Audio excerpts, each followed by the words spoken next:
The next one, it's from Renan Avila and Glauber de Bona, Financial Time Series Forecasting via CEEMDAN-LSTM with exogenous features.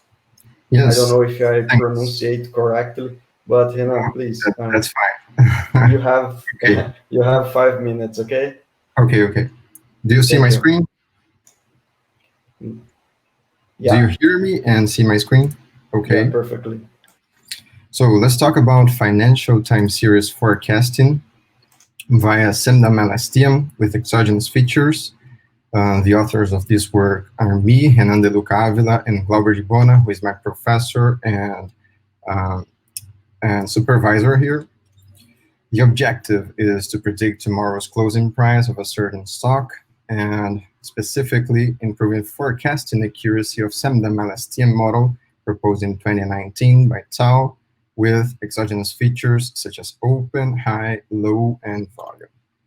CEEMDAN technique is a signal decomposition method that yields all of these components here, and we have different frequency behaviors of them, high frequency up here and long trends down here. And if we sum all of the components together, we can recompose the signal.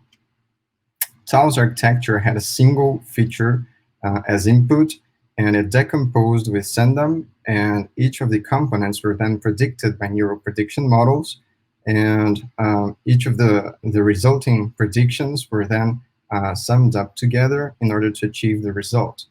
In our proposed architecture, we have several inputs. So we decompose separately. We send them each of the features, and we feed the neural prediction models with the same IMF levels. So like this. And we use neural models for high frequency components and cubic splines projections for long trends. The neural model has a double LSTM layer, a double dense layer with Ligrelu activation function. Our training iteration step takes into account the input signal matrix after decomposition for a certain component here. And we use a rolling window. So these 3 first days predict the 4th, and then we roll the window and predict the 5th, and so on. And we optimize against the actual values. So since we use neural networks for high frequency and splines for long trends, when should we change from using neural to spline? Here you can see that the error starts to decrease as we use neural networks to predict the until the IMF 2 and 3, but after that it starts to increase again. It was tested against the top 10 liquidity stocks of Brazilian exchange. So here's the optimal point, right? The best result we had was using neural networks with exogenous features to predict the IMF 1 and 2 and splines for all the rest. We had an overall improvement of 27.234% over vanilla CEEMDAN-LSTM, which was our base at the start. Here, there are some example predictions of the model. The blue lines represent real values and green lines predicted values. We can see that it follows the trends very accurately and even can predict some directional changes, which is awesome. And in conclusion, we can see that there's a trade-off of the plenty of information when dealing with exogenous features and the difficulty to converge with them. So it's not that easy to use exogenous features to improve accuracy. But our architecture deals with that. We use LSTMs for high-frequency trends and exogenous features, and splines for the long trends.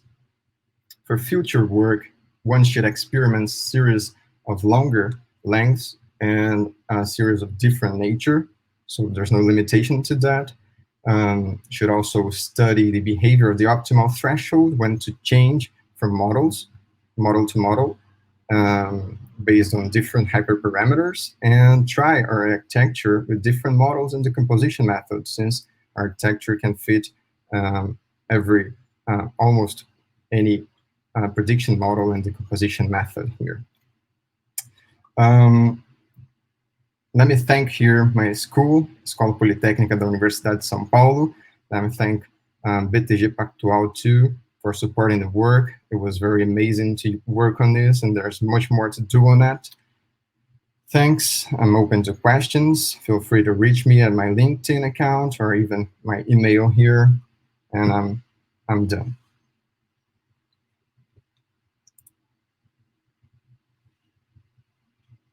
Congratulations. We have one question from Melo. How do you find the proper embedding for the time series space?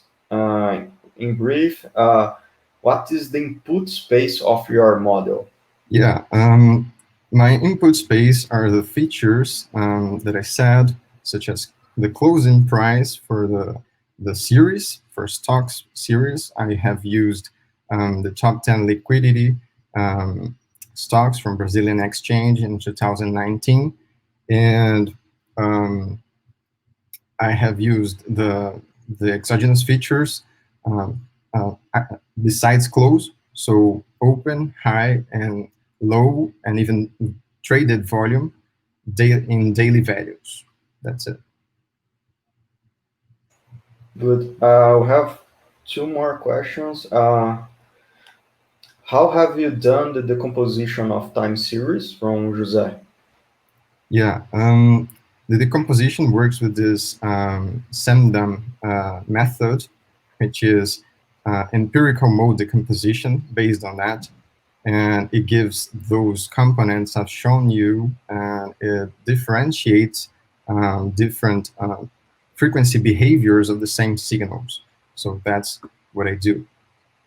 Okay. We have one more question from Anna. Some experts follow the premise that all exogenous informations, they are embedding in the price signal. Did you verify that is premise? Actually, that's a very good question, because the exogenous information may be explained by the target information you have. But no, I didn't verify that. That should probably go into the future work too. That's a very nice suggestion. And we can see that with the exogenous information, we could achieve a better result in accuracy. So probably not all the information in the exogenous features can be explained with the target feature only. So that's what makes me believe that the exogenous features are indeed important on that. Good. Last question. In the last step, we use arithmetic sum. Could you use another method? This question is from Jane.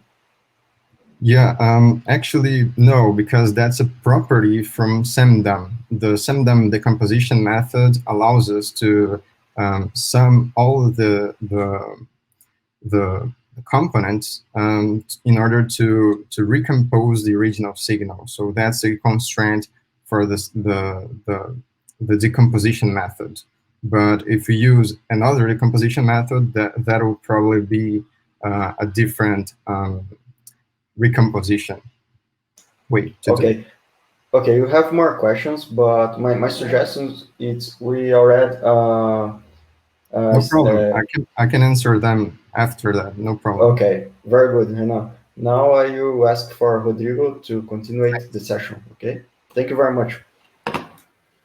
Oh, thank you, Luis.